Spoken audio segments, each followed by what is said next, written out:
So today marks the second anniversary of Resident Evil Village, and it's crazy to think that the game came out that long ago, and it makes me realise how old not only the game is, but the PS5 is. Like, that game came out about 6 months after the PS5 came out, I think, and to be honest, it feels like it came out like last year. Like, it still feels really good to play, it looks incredible, and I've got such like good memories with the game already, and to be honest, it was like a big thing for me, because it kind of made me decide that I wanted to start doing Resident Evil as a thing for YouTube, because I love the series and this was the game that kind of started the love for me. So it's kind of a big deal, especially considering it's been out for 2 years. The game, of course, has a divisive opinion. I think mostly it was received quite well. There are logical and understandable reasons for it not to be kind of preferred by others, but for the most part I think the game was massively enjoyed. The marketing behind it was interesting. I think the internet kind of lost its mind for a while with the marketing for this game, thanks to a certain vampire we will not mention by name. You all know who I'm talking about. And the game itself is just really, really good. It's a good send-off for Ethan as a character. The things you find out in this game, especially on the first time through, were crazy, and it was just a well-made game. I do want to go over certain parts of the game I really enjoyed, and just kind of talk about it in a positive light, considering it's the second anniversary of the game. So without further ado, let's get into Resident Evil Village and talk about what I enjoyed about the game.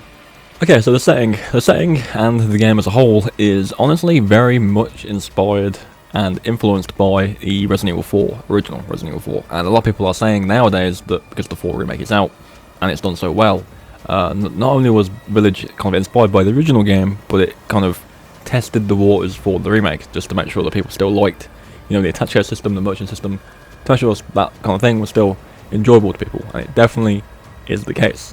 I think a lot of what you see in Resident Evil Village is definitely hugely influenced by Resident Evil 4. From the intro of the game, when you get overwhelmed by Lycans and have very little to deal with. You have a castle section, there's an island industrial kind of section, and you know, there's a lot of inspiration from Resident Evil 4, which is not a bad thing at all. You know, Resident Evil 4 is one of the best games in the series by far, and you know, Village is pretty much a spiritual successor to that, and that is in no means a bad thing at all.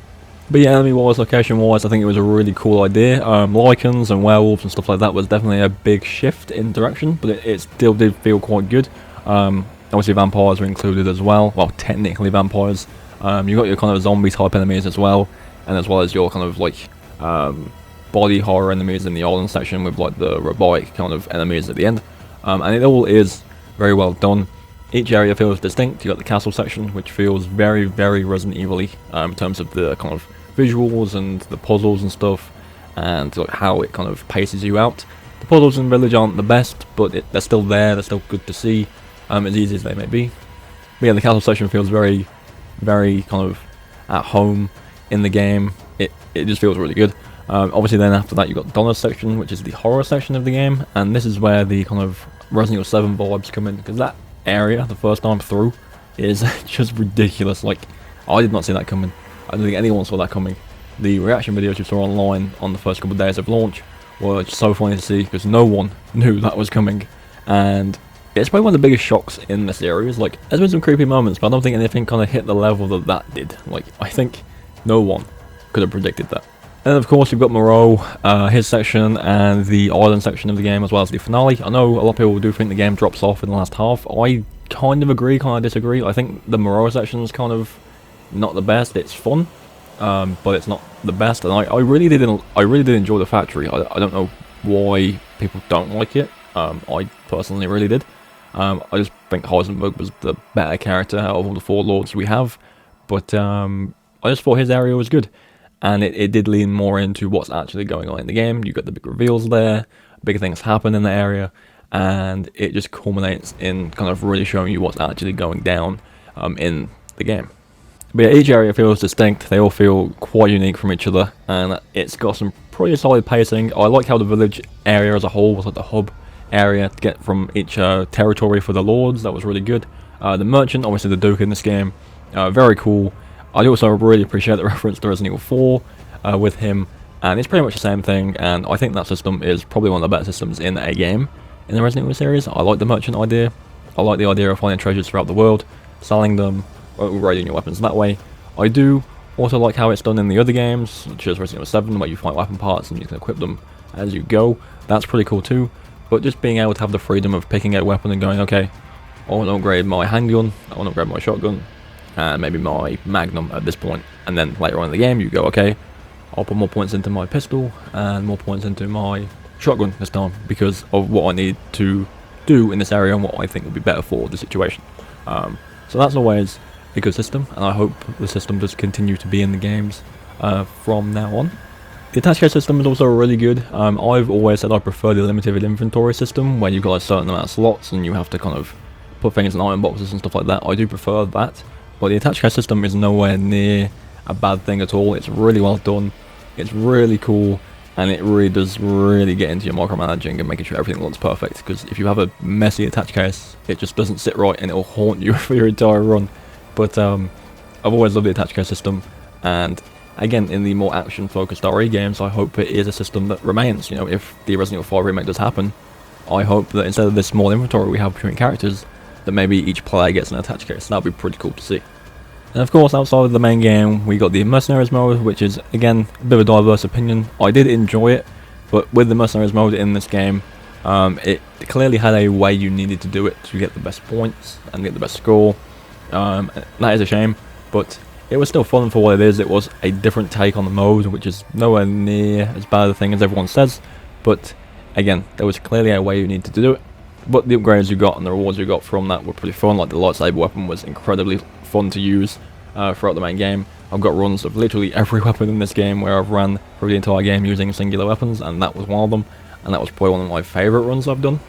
DLC as well, we got a third person perspective mode, which was incredible. I think people really appreciated that, because I know not everyone's a big fan of the first person, and to have the option to switch between the different perspectives was a good thing, and I really do think that should continue forward with the series. Whether the next game is being built around first or third person, there should be an option to switch between the two.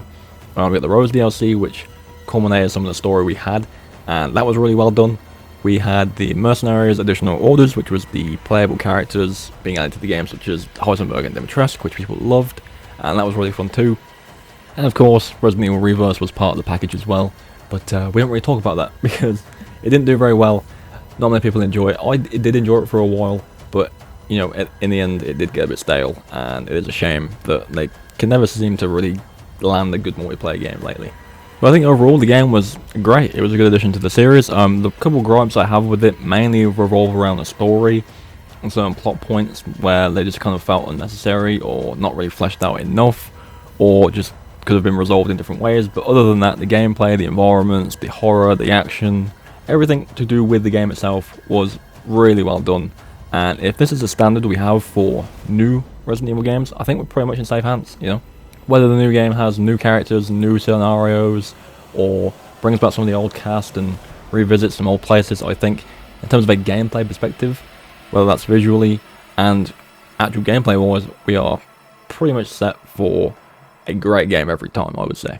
I don't think they'll ever go back to the over-the-top level of RE6. I think that would be a terrible idea, but I honestly think the blend that Resident Evil Village has and the Resident Evil 4 remake has of combat and horror should be the standard if they're going to go for a more action-focused game. Whether the next game is more action or horror involved, I do not know, but if it was to be action, I would say Village and the 4 remake do kind of sit on the line where it's good enough of a blend of both for it to be acceptable. And you know, again, like I said, you know, Village was the game for me that kind of made me decide to sit and start doing Resident Evil content as much as I do nowadays. And, you know, if it wasn't for this game and how good it was, I probably wouldn't have done it. So, you know, I owe a lot to this game, and I've come a long way since this game came out. And, you know, some of you have been there since the very start of all this, some people have joined it recently, and it's just been a good time. And hopefully with the newer releases after Resident Evil 4 remake, we'll have some more good times to look back on. And you know, this game's got loads. I've got so many good kind of things to look back on in this game, and I always kind of consider it as one of my favourites. But as always, thank you all for coming by. Remember to leave your thoughts on Village in the comments down below. 2 years later, do you like it? Do you dislike it? Do you think things were different?